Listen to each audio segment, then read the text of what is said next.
Sometimes you just need to step away from all the noise, right? Well, today we're doing just that. We're going to head into the serene forests of Japan for a little bit of what's called forest bathing and the quiet thrill of bird watching. It's the absolute perfect time of year for it, so let's get started. Just imagine it. You're stepping into a forest where the air is so crisp and clean, it feels like everything's brand new. The sunlight is filtering through the leaves, and it's quiet, but not silent. You can hear the birds' songs ringing through the air. That's the feeling. That's the peace we're diving into. Okay, but before we wander off into the woods, a little bit of prep work can make all the difference. It's what turns a simple walk into a real adventure. So let's go over what you should probably bring along. First up, and this one's a total must-have, binoculars. And hey, you don't need some huge, heavy pair. A small, lightweight set is perfect. It'll give you that amazing up-close look without weighing you down. Now, if you really want to level up your viewing game, there's the field scope. Think of it like a portable telescope. It's awesome for spotting birds that are way, way off in the distance. And what's super cool is you can even set it up by a window at home and just watch the birds in your own backyard. And of course, a camera. You just never know when a bird is going to land in the perfect spot with the perfect light for just a split second.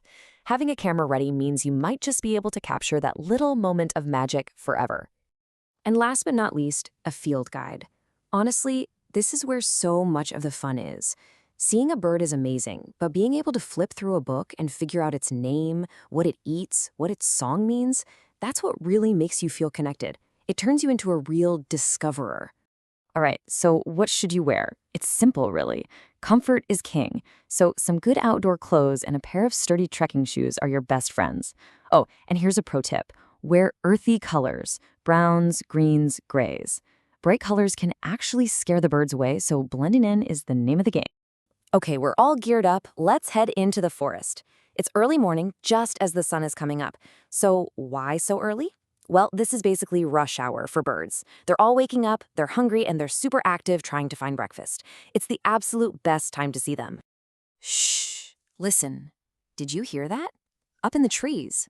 That little chi-chi-chi-chi sound? Let's see if we can figure out where that's coming from. Any guesses? This is the moment, right? You slowly raise your binoculars, scan the branches, and just listen. You're trying to match that little sound to a flicker of movement. The anticipation is half the fun. And there it is. Look, it's a brown-eared bulbul. See its mostly brownish body and that super cute little crest of feathers on its head? Its Japanese name, Hyodori, actually comes from its call, which is a really piercing heel, heel. And these guys are not picky eaters. They'll snack on pretty much anything. Fruit, bugs, nectar, you name it. Okay, let's keep moving. Whoa, hang on. From another tree over there, do you hear that? It's a totally different sound, a really sweet, beautiful bird song. Let's go check it out. Aha, found it. This little one is one of the most charming birds in Japan, the Japanese white-eye. Its most famous feature is impossible to miss, that bright white ring around its eye. It seriously looks like it's wearing white eyeliner. It's this tiny greenish bird, and it just loves sipping nectar from flowers. Wait a second, look over at that big tree trunk. See that? That little bird moving in quick, jerky hops right up the bark. It keeps pecking at the tree as it goes. It's definitely on the hunt for something. That behavior is a classic giveaway. We're looking at the Japanese pygmy woodpecker, the smallest woodpecker you can find in Japan. It's got that really cool black and white pattern on its back, and it spends its whole day doing exactly that, tapping away at the bark, listening for insects hiding underneath. What a specialist. Okay, let's shift our gaze for a second. Look down, near the ground.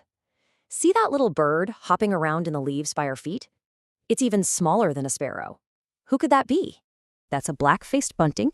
If it's a male, you'll notice it has this really pretty greenish-yellow body and a dark, almost black face.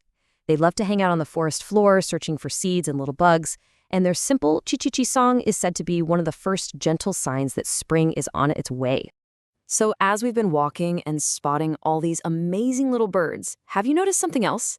Just a feeling of calm, a sense of peace? Well, that's not just your imagination. What we're doing is called Shinrin-yoku in Japan, or forest bathing, and there's actually some real science behind why it feels so good.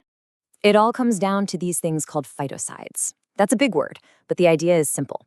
They're these natural aromatic compounds that trees release into the air to protect themselves from bugs and disease. You know that fresh, earthy, woody smell you get in a forest? That's it.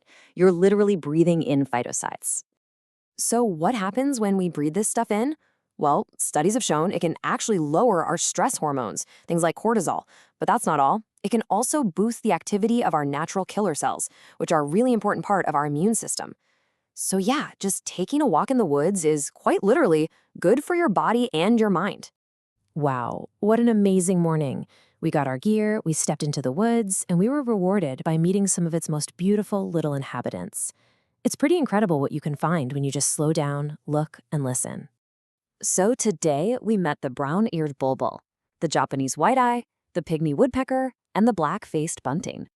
But the real magic is knowing that for every single bird we saw, there were probably dozens more we only heard, or that were hidden just out of sight. The forest is always full of secrets. And that right there is the big takeaway. This kind of experience isn't just for some faraway forest in Japan. It's waiting for you in your local park, a nearby trail, any little patch of nature you can find. All it takes is a bit of curiosity. So, I guess the only question left is, what wonders are you going to find in your forest?